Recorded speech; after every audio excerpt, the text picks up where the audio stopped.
اعوذ باللہ من الشیطان الرجیم، بسم اللہ الرحمن الرحیم۔ حدیث مبارکہ صلی اللہ علیہ وسلم۔ رسول اکرم صلی اللہ علیہ وسلم نے فرمایا، اسلام کی بنیاد 5 چیزوں پر قائم کی گئی ہے۔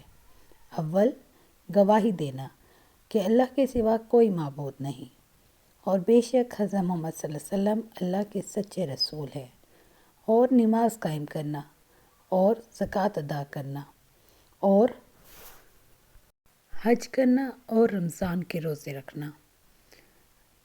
اللہ تعالیٰ ہمیں توفیق دے کہ ہم مرتے دم تک اس بات کی گواہی دیں کہ اللہ کے سوا کوئی عبادت کے لائق نہیں، کوئی اللہ کا شریک نہیں، اور اس بات کی بھی گواہی دیں کہ حضرت محمد صلی اللہ علیہ وسلم خاتم النبیین ہیں، اللہ کے آخری رسول ہیں، اور اللہ تعالیٰ ہمیں روزے رکھنے کی، عبادت کرنے کی، نماز پڑھنے کی توفیق دے، اور اللہ تعالیٰ ہمیں اپنے گھر کی زیارت کروائے، حج کی بھی اور عمرے کی صورت میں بھی۔